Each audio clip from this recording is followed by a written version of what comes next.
कैसा लग रहा है? फर्स्ट टाइम वोटर हूँ। आप जब फर्स्ट टाइम वोट दिए थे तो आपके दिमाग में क्या था? मुझे काफी अच्छा लग रहा है। तुम मुझे राहुल कहला रही हो। मुखिया बन जाओ। नहीं क्यों तो नहीं? पहले मेरी बात सुन लो आप। बिहार में बेरोजगार होने की वजह से मतलब बाहर जाना पड़ रहा है उनको। बिहार में तो कुछ नहीं है। कॉलेजेस में वहाँ पे जाके एक्सेसिबिलिटी नहीं मिल पाती है। यहाँ पे तो रेप इतनी होती है, 6 महीने जेल हुआ उसके बाद छोड़ दिया जाता है उसको, फिर तो वही करेगा ना वो। हेल्थ इश्यूज़ हैं, सैनिटरी पैड से रिलेटेड इश्यूज़ हैं जो बिहार गवर्नमेंट ये कहती है कि हम फ्री में दे रहे हैं, वो अवेलेबल नहीं है हमारे लिए। वो बस कहने तक की स्कीम में वो बात रह गई है। वोट तो फ्री में मिलेगा, संविधान में लिखा है। हमारे यहाँ मर्डर बहुत ज़्यादा होता है, दिन दहाड़े मार देते हैं। बस है लेकिन इसमें चढ़ते नहीं कि लड़का लोग छिड़खानी करते हैं, टच कर देते हैं, कमेंट कर देते हैं। लाइट नहीं है, अंधेरे है।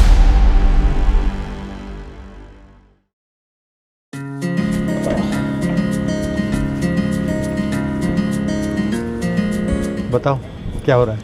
हम एक्चुअली ना राहुल, हमारी बातचीत इस बार के इलेक्शन में हम फर्स्ट टाइम जो हमारे साथ थी, हम फर्स्ट टाइम वोटर्स हैं और हम यहाँ पे हमारी जो इस इलेक्शन से इस बार की जो हमारी फर्स्ट वोट है उससे जो हमारी एक्सपेक्टेशंस है, हमारी जो उम्मीदें हैं, जैसे basically education, safety, job, equal rights, हम उससे रिलेटेड यहाँ पे आपसे बातचीत करना चाहते हैं। बताओ कैसा लग रहा है? फर्स्ट टाइम वोटर हूँ। Very much excited sir. हाँ, वेरी मच एक्साइटेड। अच्छा, तो आपका प्लान क्या है वोट छोड़कर?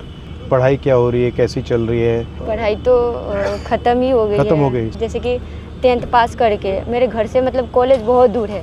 अच्छा। मतलब वहाँ तक मैं जा नहीं पाती हूँ और मम्मी पापा भी घर से अलाउड नहीं करते हैं इस वजह से कि हमारे यहाँ मर्डर बहुत ज़्यादा होता है, दिन दहाड़े मार देते हैं। लड़का जब सेफ नहीं है तो हम लोग कैसे सेफ रहेंगे? इस वजह से मेरी मम्मी पापा मतलब बट आप जाना चाहती थी यूनिवर्सिटी या नहीं? जाना चाहती थी लेकिन इस डर के वजह से नहीं जाती थी। तो आपको डर लगता है बाहर जाने से? बहुत डर लगता है। आप सबको लगता है डर बाहर जाने से? डर तो सबको लगता है ना। बसेस में, ट्रेन्स में, एवरीवेयर लोग तंग करते हैं आपको? कॉलेजेस बहुत सारे लोग तंग करते हैं। कैसे क्या करते हैं? पासिंग बाय आवर साइड और वो टच कर देते हैं, कमेंट कर देते हैं और मतलब वो कुछ घूरते हैं, कुछ खराब एक्शंस कर देते हैं, कुछ कमेंट पास कर देते हैं। तो सबके साथ होता है। बहुत unsafe। जैसे कि तो आप बाहर जाते हैं तो आप अनकंफर्टेबल रहती हैं, मतलब कंफर्टेबली आप कहीं नहीं जा सकते। नहीं जा सकते। आप बिहार के बाहर गई हैं? बिहार के बाहर मतलब कब गई? कहाँ गई आप? मैं बनारस BHU में पढ़ाई कर रही हूँ। अच्छा, ठीक है। एक बार मैं पंजाब गई थी, वहाँ पे मतलब मुझे मतलब भाई के साथ जाना पड़ा तो मैं गई थी। तो वहाँ पे क्या भाई वहाँ काम करता है? हाँ, भाई वहाँ काम करता है। मेरे हस्बैंड भी मैरिज हूँ। हाँ। तो मेरे हस्बैंड भी वहाँ पे काम क्या करते हैं? राइस मिल के सुपरवाइजर है। अच्छा, हस्बैंड और भाई दोनों? हाँ, भाई दोनों राइस मिल में काम करते हैं। हाँ, क्योंकि मतलब बिहार में बेरोजगार होने की वजह से मतलब बाहर जाना पड़ रहा है उनको। मतलब पंजाब में बहुत सारी कंपनीज है और बिहार में तो कुछ नहीं है। यहाँ पे नहीं है। यहाँ पे कंपनीज क्यों नहीं आती? क्या लगता है आपको? कारण क्या है इसका? कारण क्या कि सरकार नहीं देती है ना। राहुल, हमारे लिए एक बहुत बड़ी इशू हेल्थ के सेक्टर में भी है लड़कियों के लिए, जो कि इस काफी इलेक्शन अच्छा लग रहा है। तुम मुझे राहुल कहला रही हो। अच्छा लग रहा है। तो हमारे लिए सबसे बड़ा एक मेजर इशू है जो हम गवर्नमेंट से एक्सपेक्ट करेंगे, जो गवर्नमेंट आए, कि हम हमारे हेल्थ सेक्टर में काम हो। काफ़ी चीज़ें हैं जो एज अ विमेन हम फेस करते हैं, जिसकी वजह से हमारे स्कूल कॉलेजेस भी छूट जाते हैं। पब्लिक वॉशरूम्स या वॉशरूम जो स्कूल कॉलेजेस में हैं वो साफ़ नहीं होते, वहाँ अवेलेबल नहीं होते हैं। बाहर निकलते हैं तो पब्लिक वॉशरूम नहीं होते हैं। जैसे हमारी वो साथी हैं, वो पैदल जाती हैं कॉलेज और उनको कोई फैसिलिटीज़ नहीं है उनके पास। बताइए। शर्माना नहीं है। मैं 3 किलोमीटर दूर पैदल चलकर मैं कॉलेज जाती हूँ और रोड पे कोई सुविधा नहीं है। बस है लेकिन इसमें चढ़ते नहीं कि लड़का लोग छिड़खानी करते हैं और रोड पे टॉयलेट नहीं है कि इसमें मैं जा सकूँ। ये रोड पे लाइट नहीं है, अंधेरे है और पुलिस की गाड़ी उड़ी नहीं मैं देखती हूँ कि उसको मैं अपना दुख जो बता सकूँ कि ऐसे ऐसे हो रहा है। मैं इसीलिए चाहती हूँ कि ये सारी हमको रोड पे बॉल चाहिए, लड़की लोग के लिए गाड़ी फ्री बस चाहिए कि लड़की लोग जा सके, आ सके, पढ़ सके। और टॉयलेट चाहिए हमको रोड साइड में कि कोई भी लड़की आए तो दिक्कत उसको नहीं हो जा सके।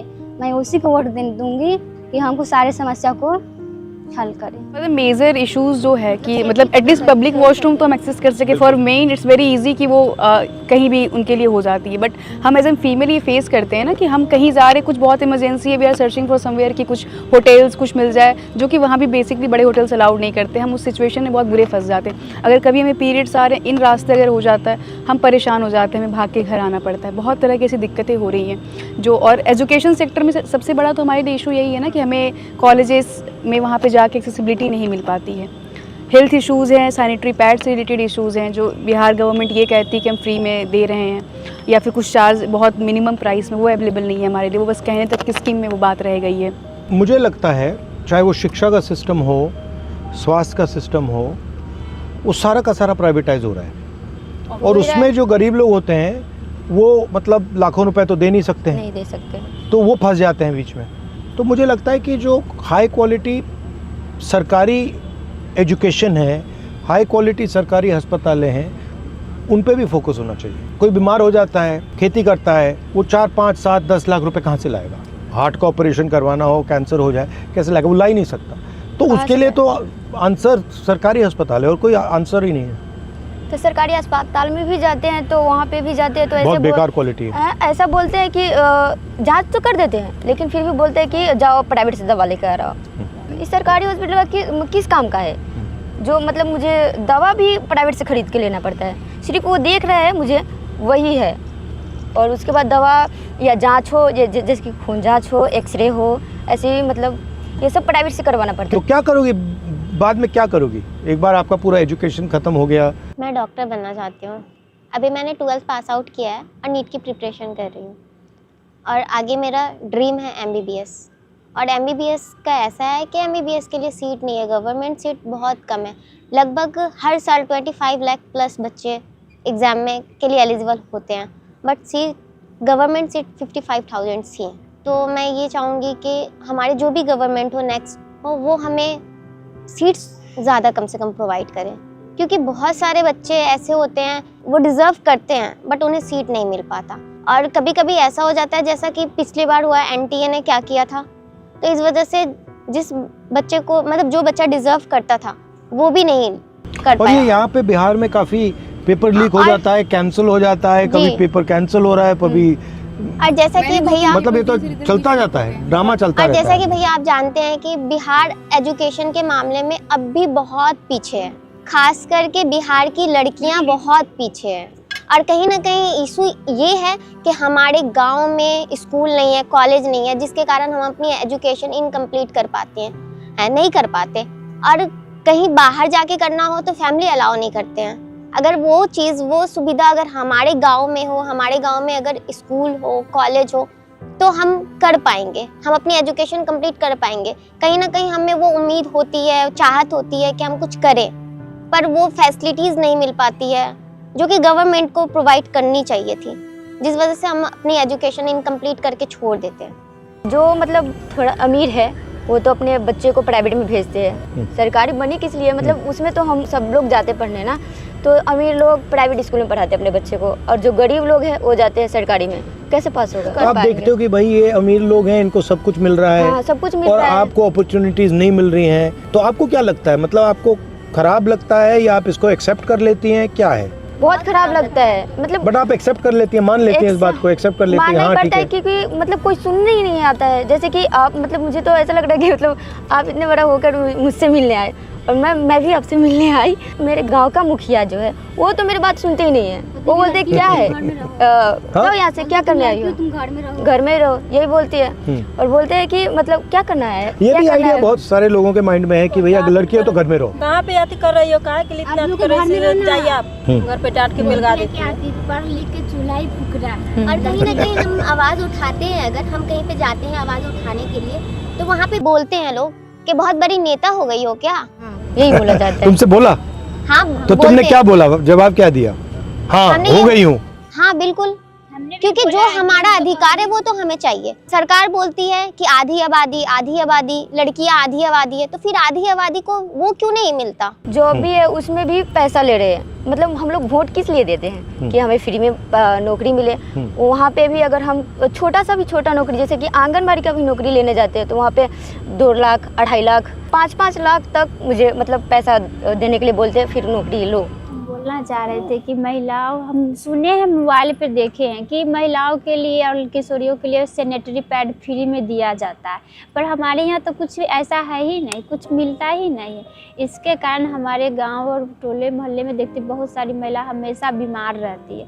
अब बीमार के कारण वो अस्पताल जाती है तो एम्बुलेंस बुलाती है, उसमें भी खर्चा देना पड़ता है। आशा को बुलाया तो वो भी खर्चा मांगती है। सरकारी अस्पताल पे जाए तो सरकारी अस्पताल में अच्छी मतलब कि क्वालिटी नहीं रहती है। जांच वगैरह करने के लिए प्राइवेट में भेज दिया जाता है। तो फ्री में देना चाहिए सैनिटरी नैपकिन। फ्री में देना चाहिए, हर मंथ देना चाहिए। मेरा कहना ये है कि फ्री में नहीं तो कम से कम रेंज में भी दिया जाए तो हर घर जो उसे तो लग्जरियस प्रोडक्ट गवर्नमेंट क्लेम कर चुकी है ना, जिसका टैक्स वो ले रही है, उस पर भी टैक्स होते हैं हमारे लिए, तो वो हमारी सबसे नीडेड चीज़ है। हर मंथ उसकी ज़रूरत होती है हमें, हर मंथ ज़रूरत पड़ते तो हर मंथ मिलना चाहिए। हम भी पॉइंट है, इन्होंने ही हमसे शेयर करा था, हम जब बातचीत कर रहे थे आपस में। आप पहले नहीं मिली हो, यही मिली हो? हाँ। तो इनकी वोटर आईडी ना इन्होंने अप्लाई करी थी 2 साल पहले, मतलब इनको अब जाके वो इशू हो रहा है। जब इन्होंने ऑनलाइन थोड़ा जानकारी ली तब इनसे वो जो वोटर आईडी जो फ्री में होता है, जो हम लोग ऑनलाइन फ्री में करवा लेते हैं, इनसे 2000-3000 चार्ज कर रहे थे। क्यों? क्योंकि मतलब मुझे कौन बीएलए करा रहा था? कौन? Corruption type. हाँ, मुझे नहीं, मैं नहीं जानती कि वो कौन था, क्योंकि मैं अपने ससुराल से थी तो मेरी सास लेकर गई थी, तो वहाँ पे मुझे नहीं पता कि वो कौन था, लेकिन मांग रहे थे 2000-3000 ऐसे करके पैसा दो, उसके बाद मैं बना दो। तो मैं बोली इतना तो मेरे पास है नहीं कि मैं दे सकती हूँ उनको, तो मैं बोली चलो ठीक है छोड़ ही देते हैं, क्योंकि था ही नहीं पैसा, तो हम कहाँ से दे उसको। अभी मतलब समझ में आया कि ये फ्री में हो रहा है, तो हाँ, मैं ऑनलाइन वोट अप्लाई। तो फ्री में मिलेगा, संविधान में लिखा है हर व्यक्ति को एक वोट फ्री में मिलना चाहिए। आधार में भी यही हो रहा है, नौकरी भी फ्री में मिलना चाहिए ना। नहीं, तो वोट तो इसलिए देते हैं ना, नौकरी भी फ्री में मिलनी चाहिए हमें, क्योंकि वोट हम किस लिए देते हैं। जो ये हिंदुस्तान में इतनी नफरत फैल रही है, हिंदू मुस्लिम एक जात को दूसरी जात से लड़ाया जाता है, इसके बारे में क्या सोचती हैं आप चीज़ों में लड़ेंगे, आप बटेंगे, फिर आपके लिए वो एक नैरेटिव क्रिएट की जा रही है कि हम हिंदू हैं तो हमारे लिए ये है, हम मुस्लिम हैं तो ये हमारे दुश्मन हैं, हम इनके अगेंस्ट रहेंगे, जो गवर्नमेंट ऐसे करेगी, हिंदुओं की जो पूजा कर रही है हम उनको वोट दें। It's all about the narrative. जो अभी जो वोट चोरी वाला भी जो है वो क्या है, मतलब SIR, इट्स समथिंग कि दलित पिछड़े सबको हटा रहे हैं, क्योंकि वो जानते हैं वो अपने हक के लिए जिसको वोट देंगे वो उनको नुकसान करेगा, तो वो सारे उन नामों को काट रहे हैं। 65 लाख लोग काट दिए उन्होंने, तो वो इसीलिए बड़ी सीरियस चीज़ है ये कि वो सारे वो दलित पिछड़ों को हटा दिया जा रहा है, जो अपने जिनको हाँ, रोजगार चाहिए, जो गरीब लोग हैं उनके नाम कट रहे हैं। मतलब जाति धर्म के नाम पे लड़ाया इससे ज़्यादा है कि हमारे अंदर से हमारी एकता जो है वो खत्म हो जाए। वोटर लिस्ट में से तो एकता से कौन डरता है, क्यों डरते हैं? एकता से क्या हो जाएगा? अगर आप हिंदू मुसलमान सब एक हो जाएंगे तो फिर क्या होगा? हम लोग अगर एक हो जाएंगे तो हम लोग जो चाहेंगे वो हो सकता है। अच्छा, आप किसी से नफरत करती हो? नहीं। आप करती हो? आप करती हो? आप नहीं। मैं करती हूँ। किससे करती हो? मैं नीतीश कुमार से करती हूँ नफरत। नफरत करती हो? हाँ, बहुत नफरत करती हूँ, क्यों? क्योंकि मतलब नफरत तो बहुत बड़ी चीज़ है। हाँ, इसलिए नफरत करती हूँ कि मेरे यहाँ दिन दहाड़े मर्डर होती है और उस पर कोई एक्शन नहीं लेते। मैं अपना आँख से देखती हूँ, सीधा बीच बाच ही फाड़ दिया जा रहा है। यहाँ पे तो रेप इतनी होती है, रेप में भी मतलब कोई केसेस मतलब ले लेते हैं, लेकिन उस पर कोई मतलब कार्रवाई नहीं। जैसे कि मतलब 6 महीने जेल हुआ, साल भर जेल हुई, उसके बाद छोड़ दिया जाता है उसको, फिर तो वही करेगा ना वो, फिर मतलब कोई अच्छी नहीं होता है, छोड़ देता है ना, फिर उसका भी कोई अच्छी होना चाहिए ना, सजा होना चाहिए। नफरत आपको नहीं होनी चाहिए, गुस्सा हो सकता है, हाँ, गुस्सा। इरिटेशन हो सकती है कि यहाँ ये ठीक नहीं, नफरत क्योंकि उन्होंने जो नफरत इसलिए होना मतलब ऐसा नफरत से आप अंधी हो जाओगी। क्यों नहीं करते हैं वो, मतलब अगर वो अगर करे, मतलब कार्रवाई करे, तुम करो। कैसे करूँ, क्योंकि सुनता ही नहीं है ना। अब सुनाओ। पुलिस कौन सुने आएगा? जैसे आप सुन रहे हो, अब मैं सुन रहा हूँ, सुना दिया तुमने मुझे। आप सुन रहे हो, क्योंकि जैसे कि मतलब अपने मैं बोली थी ना कि मतलब अपने गांव के मुखिया के भी जाके बोलती हूँ ऐसा कि तो मुखिया बन जाओ। नहीं, क्यों तो नहीं? वो मतलब पहले मेरी बात सुन लो आप। वो बोल रहे हैं कि मैं जाती हूँ उनके पास, मतलब कुछ भी शिकायत करने, तो तुम नेता हो क्या, निकलो यहाँ से, क्या करने आई हो, हम लोगों के बीच में क्या करने आई हो, क्या काम है, निकलो ना। नहीं, वो ऐसे कर देते हैं। सुनता है ना, वो मतलब मेरे गांव का मुखिया हो गया, जो मुझे जानता है मैं उनको जानती हूँ, वो ऐसा बोल रहा है, तो दूसरा ने तो क्या ही सुनेंगे। और मुझे तो तुम्हें मुखिया बन जाना चाहिए। इस बात से खुशी हो रही है मुझसे कहो, अब मैं मुखिया बनूंगी, मुझे तो इस बात अब से मैं नेता हूँ, अब मैं तुम्हें हराऊंगी। मुझे तो इस बात से खुशी हो रही है कि मतलब इतने बड़े नेता जो मुझे सुनने आए। राहुल, एक क्वेश्चन थी हाँ, बताओ। कि हम सब तो फर्स्ट वोटर्स हैं, तो ये हमारी जो थी कि हम मतलब हम किस बेसिस पे वोट करेंगे, हमारी डिमांड्स क्या होंगी, ये सारी चीज़ें हमने आपसे शेयर करी। आप जब फर्स्ट टाइम वोट दिए थे, आप कब दिए थे और आपके दिमाग में क्या था कि आपको अपना वोट क्यों डालना है? मैंने तो कांग्रेस को वोट दिया। नहीं, वो तो मेरे लिए लॉजिकल था। नहीं, बट बताता हूँ व्हाई।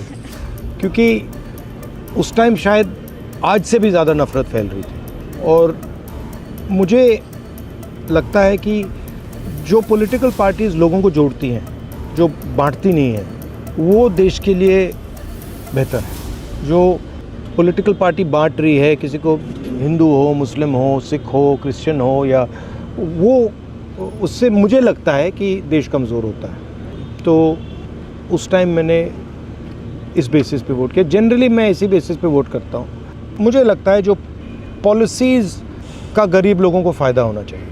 तो जो पार्टीज़ सारा का सारा काम जैसे अंबानी, अदानी, इन लोगों के करते हैं, तो उसमें मुझे इंटरेस्ट नहीं है।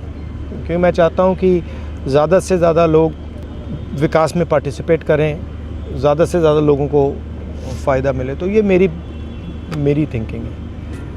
आप यात्रा कर रहे हैं बिहार में, हमने कुछ इश्यूज़ बताए आपको, हमारे कुछ ऐसा, तो हाउ डिड यू फील? एक बात मैंने नोटिस की है, बिहार में ठीक है एजुकेशन फैसिलिटीज़ कम हैं, बट इंटेलिजेंस बहुत है, मतलब अनलिमिटेड है। तो मुझे जब मैं यहाँ बैठा हूँ, मैं आपकी बात सुन रहा हूँ, मुझे लग रहा है कि भाई इतनी कैपेबिलिटी है, इसको ज़ाया क्यों कर रहे हैं? मतलब आप में इतनी क्षमता है, इतना टैलेंट है, उसको मतलब इसको ऐसे ही छोड़ दिया है कि भैया इसका कोई मतलब ही नहीं है। इसको बदलना चाहिए। अब बदलना आसान नहीं है, टाइम लगेगा, वो अलग बात है। अनलिमिटेड पॉलिटिकल अवेयरनेस है, समझ जाते हैं लोग, एक सेकंड में समझ जाते हैं, मतलब कन्फ्यूजन नहीं है। चलो, बहुत अच्छा लगा आपसे मिलकर, थैंक यू। फिर भी मैं एक बात कहना चाहूँगी, एज अ फर्स्ट वोटर, जो कि अभी अधूरी रह गई है ये बात। हम उस सरकार को वोट देना चाहती हैं जो हमारे लिए शिक्षा को लेकर के काम करे, और ये स्वास्थ्य को लेकर के काम करे, और जो भी हमें फैसिलिटीज़ मिलनी चाहिए एज अ गर्ल, वो हमें प्रोवाइड करे, जो कि हमारी सरकार नहीं करती, हमारे सेफ्टी के लिए भी कुछ भी नहीं करती।